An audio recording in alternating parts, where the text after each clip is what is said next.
Hey guys, welcome to the Centre Bounce. In today's episode, we're talking practice match. It's Gold Coast versus GWS here on the channel.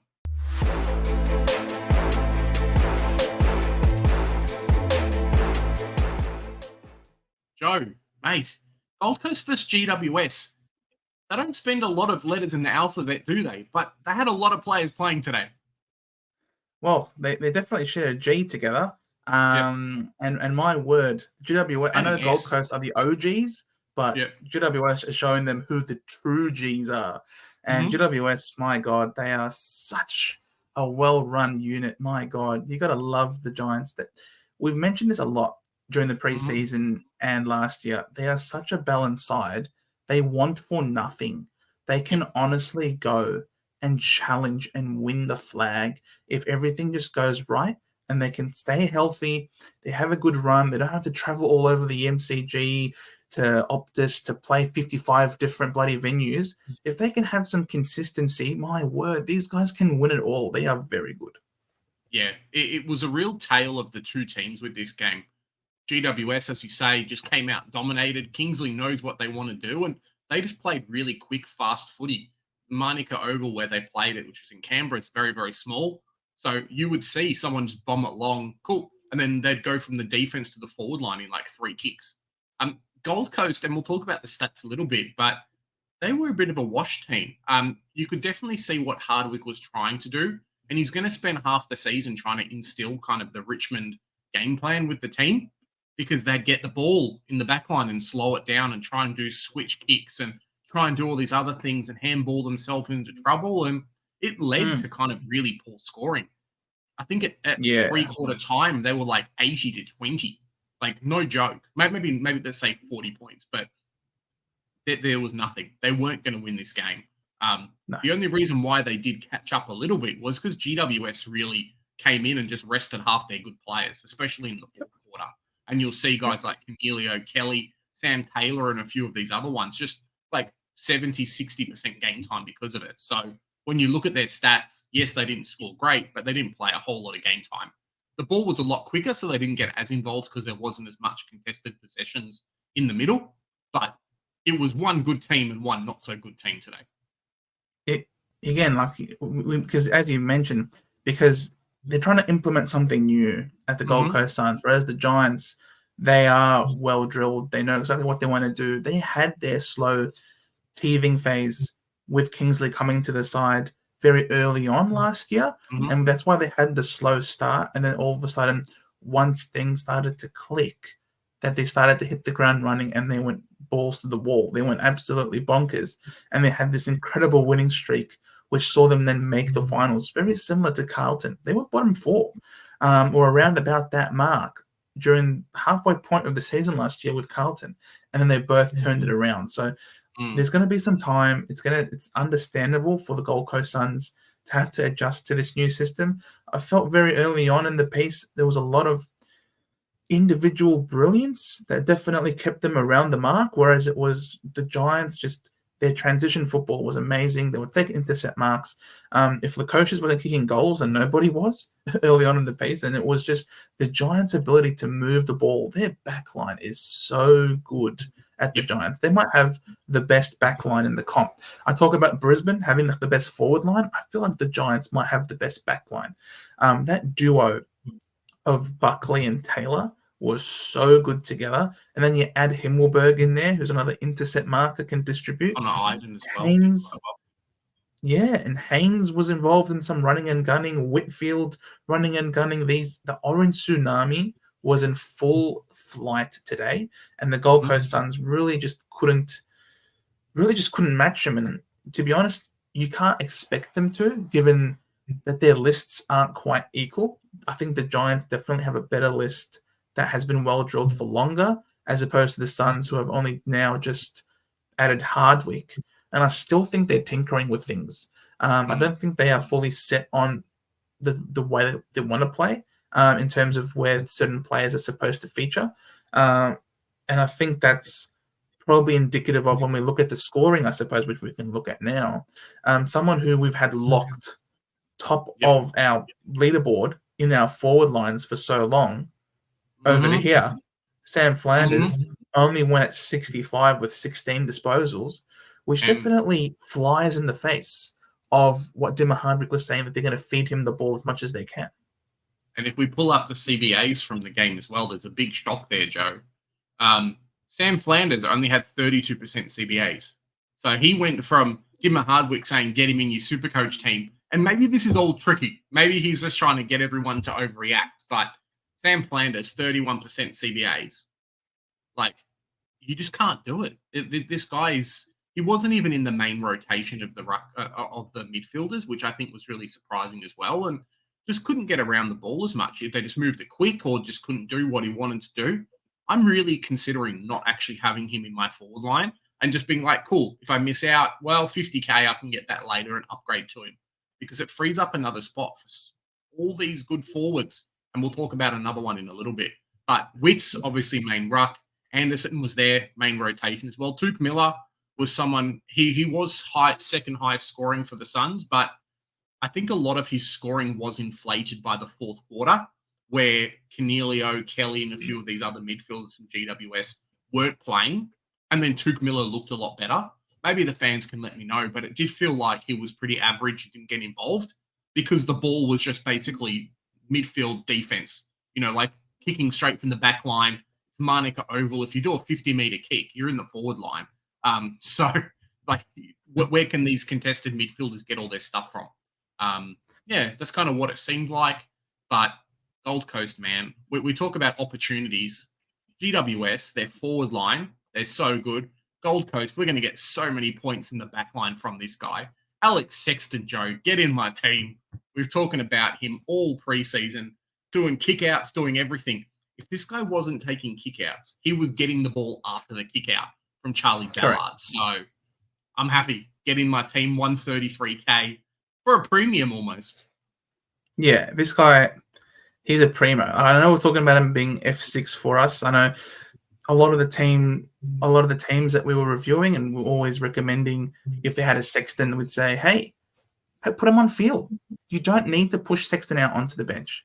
He is absolutely, if he's playing that halfback role, he is absolutely a fieldable option.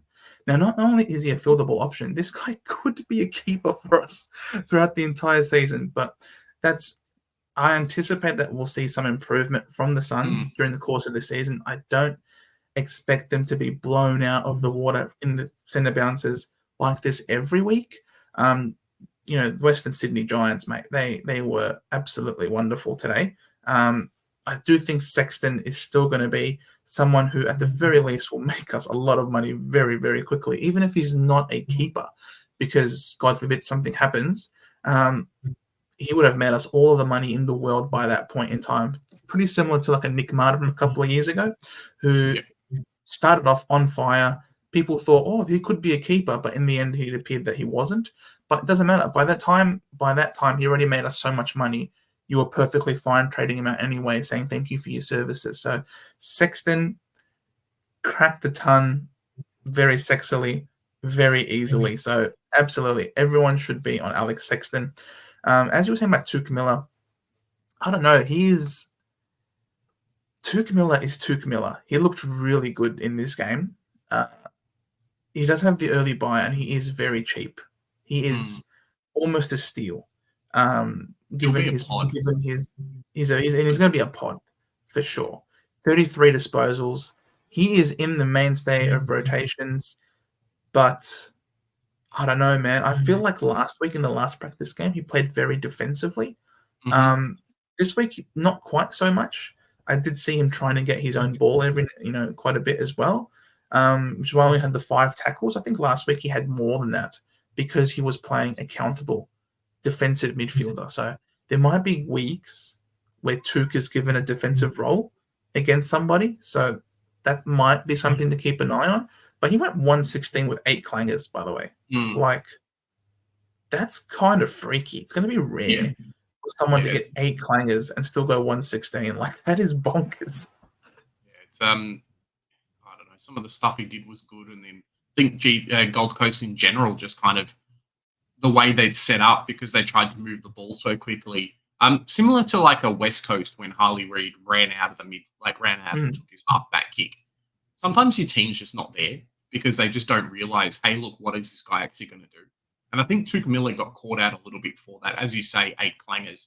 I don't know if I can be tempted, Joe. I really don't know. It's something to watch for round 0. And as you say, it's very wishy-washy, right? Like one week, he's super attacky. The next week, it's like, oh, well, the midfield, someone else is going to carry, so I'm going to be defensive again. So big wait to see. But guys, just let us know down in the comments what's going to happen. Lukosius looked really good playing up forward. Took a couple of early goals and then tapered off towards the end. I think they just marked him. They just realized Ben King's not going to do much. Let's just mark Lukosius. And there's so many good interceptors on this GWS team.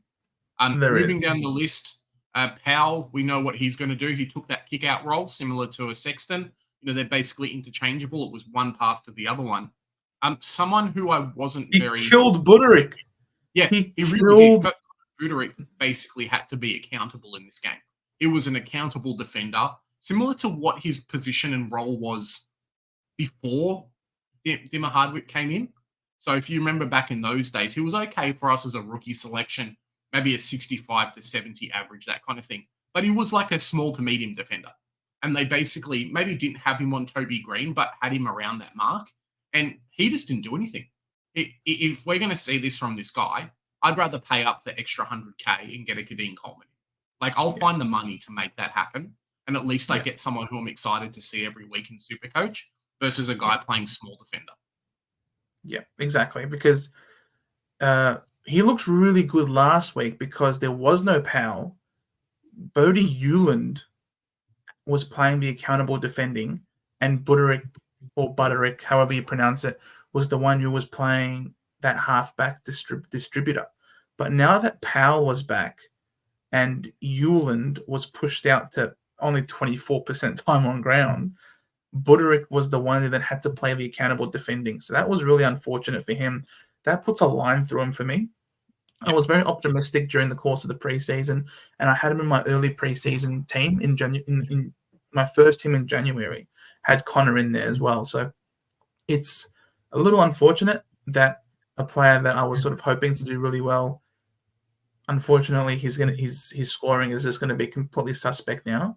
And if he's going to play that accountable defending role, I'm sure there will be some games where he'll go off the leash and be able to distribute. But I can't risk that for $300,000. So for that, I'm going to put a line through him, even though I was keen for him. You just can't fall in love with your players, guys. You can flag them, you can keep an eye on them, but at the end of the day, if they don't look good or there's sufficient question marks, then just don't go there. So Buderick, it was a pleasure while it lasted, but you're not in my side, mate. I'd much rather field, as you say, a Kitty Coleman, or for me, maybe even going all the way up and getting a Nick Dacos in that spot, rather than having the mid-pricer, just having an extra premium in there, and maybe fielding like a rookie in the midfield. If Henry Hustwaite shows that he's the real deal, and that he's fieldable, then that could be a way that a lot of us go. And I know a lot of people are also very sad about Matt Rowell being pretty shit. Yeah, he just wasn't there. The ball just ran past him, or I think he's still trying to do too much. Like I say, Gold Coast were trying to implement a new game plan, and they'd get themselves caught out in the back line. There was a nice bit there where I think it was Buderick and I'm going to say Ballard, just to kind of not get myself in trouble here. But like, they're passing to each other, and then Cadman comes in and intercepts and kicks a goal. Like, that's just kind of what happened in this game. They were trying to do too much with too little, trying to implement a new game plan, and it makes it look worse when you're versing like a really good team who's well-oiled. You just get exposed so much more. Like, if Gold Coast were doing this against North Melbourne, for example, they probably wouldn't get beaten as bad as what it was, or make it to look as bad either. So, yeah, Matt Rowell's off my list. Tuke Miller potentially, and obviously he's like 20K cheaper. Moving down the list, Bailey Humphrey's definitely in that same spot. There really isn't anyone else who's relevant. If you want to watch some good highlights, though, Ben King does like a one-leg jump on someone's head and then like stays up there for 10 seconds and basically has to get thrown off. So that was a good highlight of the game. But this guy was great too. Mac Andrew was sensational. I thought he was their best player, 16, particularly in the first quarter. Yeah. Huh? Just not relevant in Supercoach. No, of course not. But he was their best player in the first quarter. I loved what McAndrew did. He was really, really impressive. But that's enough about the Gold Coast Suns. We've given them their time. It's now time to look at the Orange team. The Orange Tsunami, mate. They were sensational. And Toby. I almost want to select him in Supercoach. I just know he's going to beat up on North Melbourne and beat up on West Coast. Like, he's going to kick 5 goals. We don't have anyone who can stop him, so that's at least 3. And I don't think West Coast has anyone to stop him. And he just looks good, Joe. He's just like, mate, we didn't get the grand final. Get in my team. Like, I'm going to come and dominate the early bye rounds, or at least the early games. I have copped some flack with people, because when we talk about who the best players in the league are, there are times where I legit sit there and I think, you know what, Toby Green's the best player in the AFL, ahead of Bont even. And some people might be like, that's bananas. What are you talking about? For me, I'm a sucker for someone who can achieve so much when they are given so little. Toby Green isn't the tallest. He's not the strongest. He's not the fastest. Doesn't have the highest leap. Doesn't have the longest kick. He doesn't have anything in terms of those physical capabilities. What he has is incredible IQ and great work ethic. So that's all he's got to work with. Yeah. And he's just got this X factor about him that he has won games for the Giants off his own boot. He has literally single-handedly won them games. Now, I know Bont is incredible, can do everything on the field, and I've raved about him. But Bont does come with some God-given natural ability, like his size, which helps enable him to get some contested ball and take some marks inside forward 50. This guy doesn't have anything. He doesn't have any handicap that he's got, or any advantage over anyone. And yet he's still, apart from boots to the face, but he's still able to get that much out of himself. As a pure footballer, Toby Green is the king of the AFL. I love watching this guy go about it. And he might be in a team of mine simply because of how much I love to see him play. But for me, I'm just going to go with my head, and I'm probably not going to start someone who plays as a forward. If I'm going to pick a forward, it's going to be someone who I'm picking to make me 150K, so that I can then trade them out for a non-forward forward.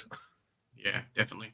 There's going to be some people that are going to start him, and they're going to do very, very, very well, just for the nature of the way that he plays and the way that, you know, the early buy rounds and stuff. And congratulations to you. You're going to dominate this year, at least in the start of the early picks. But my brain, as you say, Joe, just says don't pick Toby Green. He's going to have his good games, his bad games, and probably get suspended, halfway through the season. But 57% disposal efficiency and still pops out at 124. Like, the guy's a 3 freak. off 3. Yeah, he's just really good, and he will. I'm predicting if he versus, I think it's North Melbourne first. Yeah, he's going to come out and legitimately score like 160. Like, if you want a 160 in round 1, pick Toby Green. That's how good he's going to be. Tom Green was really impressive as well. Similar, I think, as the game went on and a few of the other guys went out. So you Josh Kelly, Canelio and stuff, left the game. The game became a little bit more contested. So his scoring jumped up a little bit, similar to a Tuke Miller. But he was just everywhere the whole game. I think the first 2 quarters he had like 50% CBAs, 100% CBAs. And then it tapered off in the fourth quarter. But the guy's a freak. He's just so good in Supercoach. I think it was a 30-point quarter in the fourth as well. So we know how good he is. He's just steady, and you can bank him for like a 115 to 120 average every week. Like, he wasn't that impressive on field, did his same thing, but, cheeky 120 for 630K. I'd take that any day of the week. Briggs did very, very well against Wits. Briggs versus Wits, and only had 66% game time, and did very, very well. Xavier O'Halloran, I didn't see much, but Riccardi. So the GWS forward line, I think Riccardi's going to play, Cadman's going to play. And if we scroll down a little bit, Connor Brown kind of took what would be Jesse Hogan's role as like the third tall, but they don't need Jesse Hogan. Like, Jesse Hogan's a luxury. And when you've got a team this good, Joe, and Jesse Hogan, imagine Jesse Hogan being a luxury key forward in your team. That's how good the team is. So, yeah, all of them did very well. You had your good defenders, your bad guys in the back line as well. So, yeah, very, very well. Lockie Whitfield got rested as well, so scored a 78 of half a game. He looked very good, but it's a bit of a tricky one because Lockie Whitfield left. I think Sam Taylor left, and that's when you see a guy like Harry Himmelberg, who you look at that 80% game time. Like, that's a normal game scored a 92. People are going to be tempted. But if you actually watch the game, he wasn't that relevant at the start. But when Whitfield and a few of these other guys left, he actually came on and did a lot more in that second half. So watch out for round one. There's a few rookies in this team, though, Joe, I'm very, very excited with, and some people who I'm keen to watch for next game because they could slot themselves into my team. Harvey Thomas being one of them, I hope. Oh, 100%. This he's very good. But he did come on in the second half. So Cornelio, Kelly, a few of these other guys left. That's when your Harvey Thomas stepped up. That's the only thing I'm a little bit worried about is, are they just giving him game time because of game time? And then they'll play him in the VFL or maybe have him as like the sub. Because if you're only going to feature when the other premiums are out, makes things a bit sketch. Jacob Weir didn't impress as much either. I think the ball maybe was too quick for him in the smaller ground. So when he had the ball, he did okay, but just didn't feature because it was literally like a defensive kick, maybe to a midfielder and then a forward. Like that's how fast it was to score a goal in this game. So yeah, didn't show us as much. I think there might be some better selections in the midfield and the squad. I mean, 12 disposals. He did well with the ball in hand, clearly. But the thing is, we want more of the ball as opposed to just the 12 disposals. To really make it the juicy must pick me type of player. He's a good player. Don't get me wrong. He's a very good player. But if we can see a good performance out of him in round 0, where he gets the ball 18 times, you know what I mean? Like, we want more than 15 disposals in a game. Would be really awesome. Aaron Cadman. The interesting thing about Cadman was that he wasn't only playing forward, he was also playing in the ruck. 14% of the centre bounces. Now, obviously, Briggs is going to be the main guy, but, if he's a little bit of a backup option in terms of rucking, can go a long way because that midfield is freaking incredible. And all he has to do is get his hands on it, and it's very likely that it will be hit out to advantage. So, really works 13 disposals at a goal. So it wasn't like he went bananas with it for a 43. Hopefully, if he kicked some, if he scores roughly the same against Collingwood in round 0, then you should be excited for what comes against North and against the Eagles in rounds 1 and 2. I think he's a very, very fine F7 or F8 if you've got, Darcy Wilson at F7. We've spoken a little bit about guys like Kai Loman tonight, and I think I would be more happier with picking him just because if you look at their forward lines, right, potentially Jesse Hogan's coming back, and then they've got a Toby Green, and then they've got Callum Brown, and then Riccardi as well. There's a lot of ball that gets shared around. So yes, Cadman is probably going to play every game, but I don't know if he's going to be kicking the goals enough for us to be able to be a reliable scorer in Supercoach. Fair enough. Lee Kalia is a no for me. Me too. Yeah. Just 71% time on ground for a 37 is not good. Not a bueno. So for me, yeah. Thanks for coming, but no thanks. Yeah, it's not what we really want in Supercoach. Sometimes these defenders just don't come on, and that's okay because we get a lot better players. There we go. And on that note, we had some technical difficulties like the Suns there. Thank you so much for watching. If you liked what you saw today, please make sure you drop us a like and a subscription would greatly help the channel. Hit that notification bell to make sure that you don't miss out on any of the videos that we are pumping out this preseason and during the season proper. Guys, we're going through all the preseason games. That means a few more this week and then some more for round 0 as well. So stay tuned for all that content. make sure you join up with our open Supercoach League. Description will have the link for that, as well as the information in how to join it, as well as our footy tipping competition. There are some wonderful prizes to be won. Remember, here at the Centre Bounce, we do the hard work so you guys don't have to. Bye for now.